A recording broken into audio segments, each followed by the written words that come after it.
नमस्ते दोस्तों, आपका अपने यूट्यूब चैनल एग्जाम रूम में आपका हार्दिक स्वागत है। देखिए दोस्तों, आज का वीडियो आप सभी के लिए मोस्ट इम्पोर्टेंट होने वाला है, क्योंकि इस वीडियो में हम बीकॉम एलएलबी के फर्स्ट सेमेस्टर में जो आपका पेपर होता है ऑर्गेनाइजेशनल बिहेवियर का, उसमें प्रीवियस ईयर में पूछे गए एक एक क्वेश्चन का आंसर हम इस वीडियो में देंगे, प्लस एक एक क्वेश्चन को हम इस वीडियो में डिस्कस करेंगे, ताकि आने वाले में एग्जाम में आप मैक्सिमम नंबर से यहाँ पर पास हो सके। तो चलिए स्टार्ट करते हैं अपना ये वीडियो और बढ़ते हैं पहले क्वेश्चन की तरफ। देखिए, सबसे पहले जब आप एग्जाम देने जाएंगे तो सबसे पहले पेपर में आपको सेक्शन ए देखने के लिए मिलता है, जिसमें आपके अति लघु उत्तरीय प्रश्न यहाँ पर आपसे पूछे जाते हैं। तो सबसे पहला ही क्वेश्चन देखिए, इंडियन क्वेश्चन है।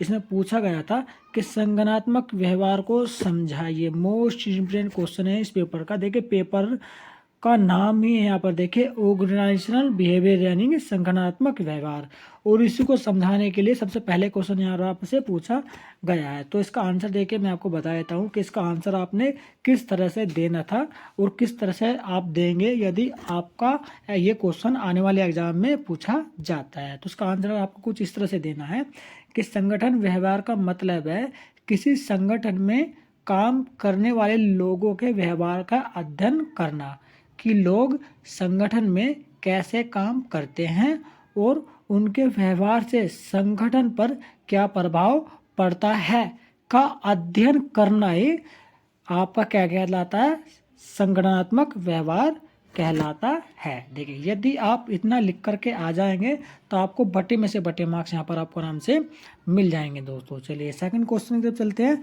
सेकंड क्वेश्चन में यहाँ पर आपसे पूछा गया था कि अनुभूति से आप क्या समझते हैं, बताइए।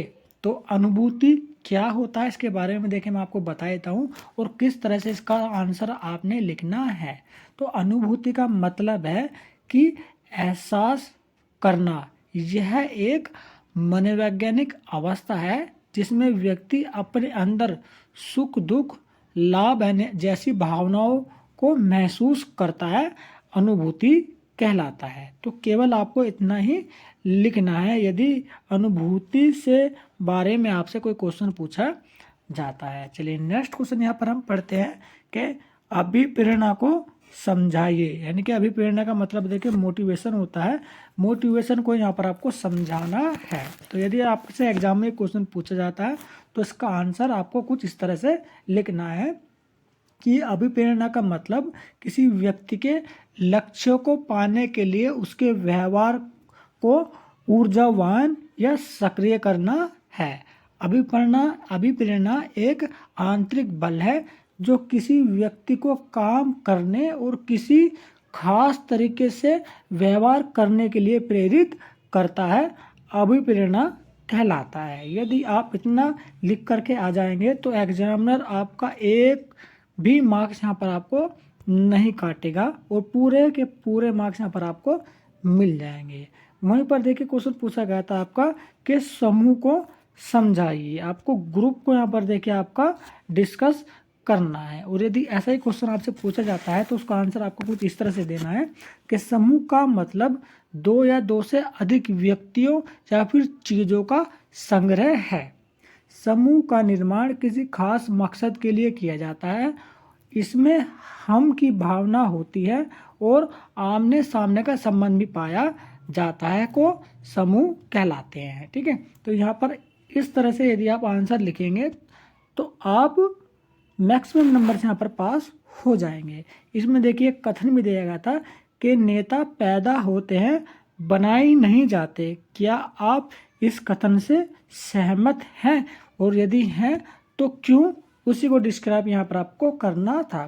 तो देखिए सेक्शन ए के पाँचों क्वेश्चन जो है वो मोस्ट इम्पोर्टेंट है और इन्हीं को आप तैयार करके जाइएगा। कोई ना कोई क्वेश्चन आपको यहाँ पर आपको देखने के लिए ज़रूर मिलेगा, और यदि इनमें से कोई क्वेश्चन आप पर रिपीट होता है तो जिस तरह का आंसर मैंने आपको बताया केवल उसी तरह का जवाब आप देंगे तो बटे में से बटे मार्क्स आपको आराम से मिल जाएंगे। अब बात करते हैं सेक्शन बी की तरफ चलते हैं दोस्तों। सेक्शन बी में आपका सबसे पहला ही क्वेश्चन देखिए मोस्ट इम्पोर्टेंट क्वेश्चन है। पूछा गया था कि संगठनात्मक व्यवहार की विभिन्न चुनौतियों को समझाइए। ठीक है, जो ऑर्गेनाइजेशनल बिहेवियर में जो चैलेंजेस आते हैं ना, बस उन्हीं को आपको एक्सप्लेन करना था दोस्तों।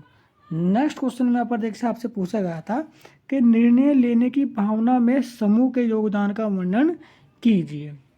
जो निर्णय लेने की जो भावना होती है उसमें समूह किस तरह से योगदान प्रदान करता है, बस उसी का वर्णन यहाँ पे आपको करना था दोस्तों।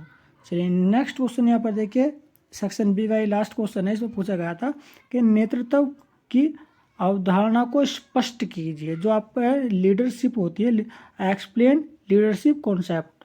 तो इंग्लिश में भी देखिए आप, यदि कोई वर्ड कुछ जैसे कि अवधारणा है तो इसका यदि आपको मीनिंग नहीं पता है तो आप एक बार इंग्लिश में भी पढ़ सकते हैं, तो इंग्लिश में भी आप उसका मीनिंग जान सकते हैं। क्वेश्चन को पहले आप पूरी तरह से समझ लीजिए, उसके बाद ही आप लिखना स्टार्ट कीजिएगा दोस्तों, ठीक है। तो यहाँ पर देखिए सेक्शन बी भी यहाँ पर समाप्त हो चुका है। अब हम बढ़ते हैं सेक्शन सी की तरफ। देखिए BA LLB के फर्स्ट सेमेस्टर के जितने भी पेपर आपके होते हैं उनके वीडियो मैंने ऑलरेडी अपने यूट्यूब चैनल एग्जाम रूम पर अपलोड किए हुए हैं। आप उन सभी को एक बार अच्छे से देख लीजिएगा, ताकि आपको ये अंदाज़ा हो जाएगा कि यूनिवर्सिटी किस तरह का पैटर्न फॉलो कर रही है और किस तरह के एग्जाम में क्वेश्चन प्रीवियस ईयर में पूछे गए हैं, ताकि आपको एक अंदाज़ा लग सके कि किस तरह के क्वेश्चन आने वाले एग्जाम में आपसे पूछे जा सकते हैं। और उसी को बेस मानकर जब आप अपनी तैयारी करेंगे तो मैक्सिमम मार्क्स से आप आसानी से पास हो जाएंगे दोस्तों। और इस वीडियो को देख के ज़्यादा से ज़्यादा बच्चों को शेयर भी कर दीजिएगा, ताकि उन्हें भी ये पता चल सके और वो भी मैक्सिमम नंबर से पास हो सकें दोस्तों। तो यहाँ पर देखिए आपका सेक्शन सी का पहला ही क्वेश्चन है कि संगठनात्मक व्यवहार के क्षेत्र एवं प्रकृति को वर्णित कीजिए। किस किस को? आपका क्षेत्र और प्रकृति को आपको वर्णित करना है। चलिए नेक्स्ट क्वेश्चन पढ़ते हैं। नेक्स्ट क्वेश्चन में यहाँ पर पूछा गया था कि व्यक्तिगत व्यवहार क्या है और व्यक्तिगत निर्णय में बोध के महत्व की विवेचना कीजिए। तो काफ़ी इम्पोर्टेंट क्वेश्चन है। इन क्वेश्चनों को यदि आप आधार मानकर अपनी तैयारी करते हैं तो आप आराम से पास हो जाएंगे दोस्तों। क्वेश्चन पूछा गया था कि अभिप्रेरणा की एक्स एवं वाई सिद्धांत को समझाइए। देखिए जो दो सिद्धांत है ना, एक्स और वाई, इन दोनों को आप पढ़ करके जरूर जाइएगा दोस्तों। इनमें से कोई ना कोई एक सिद्धांत आपसे आने वाले एग्जाम में पूछा जा सकता है। नेक्स्ट क्वेश्चन है कि अधिगम के विभिन्न सिद्धांतों को समझाइए। वो जितने भी सिद्धांत होते हैं ना वो आपको समझाने हैं। जैसे कि आपका एक्स और वाई सिद्धांत है, ये भी देखिए अभिप्रेरणा का सिद्धांत है। तो इसमें और भी सिद्धांत होते हैं, ठीक है। अभिप्रेरणा नहीं, यहाँ पर अधिगम लिखा है, माफी चाहूँगा। यहाँ पर अधिगम के विभिन्न सिद्धांतों को यहाँ पर आपको समझाना है। अच्छा क्वेश्चन है, रिपीट होने के पूरे चांसेस यहाँ पर हैं दोस्तों। और नेक्स्ट क्वेश्चन यहाँ पर पूछा गया था कि निम्नलिखित में से किन्हीं दो पर संक्षिप्त टिप्पणी लिखिए। किन्हीं दो पर यहाँ पर आपको लिखनी थी और पूछी गई थी आपसे 3। सबसे पहला पूछा गया था कि संगठनात्मक व्यवहार, ठीक है, ऑर्गेनाइजेशनल डेवलपमेंट पे यहाँ पर देखिए संगठनात्मक विकास के ऊपर यहाँ पर क्वेश्चन पूछा गया था आपका। और दूसरा क्वेश्चन पूछा गया था समूह एवं इसके प्रकार के बारे में। और फिर तीसरा यहाँ पर सी पूछा गया था संगठनात्मक लक्ष्य। तो तीनों ही देखिए इंपॉर्टेंट है, इन तीनों को आप याद करके जरूर जाएगा। इनमें से कोई ना एक या फिर दो यहाँ पर आपको आने वाले एग्जाम में 100% देखने के लिए मिलेंगे। तो पूरा पेपर देखिए मैंने कवर कर दिया है। उम्मीद करता हूँ हमारे द्वारा दी गई ये इन्फॉर्मेशन आपको काफ़ी अच्छी लगी होगी और आने वाले एग्जाम में आपकी 100% हेल्प भी करेंगी। तो वीडियो को लाइक तथा हमारे यूट्यूब चैनल ग्राम को सब्सक्राइब जरूर कर देगा दोस्तों। तो चलिए चलते हैं और जल्दी मिलते हैं नेक्स्ट वीडियो में इसी तरह की लेटेस्ट इन्फॉर्मेशन के साथ।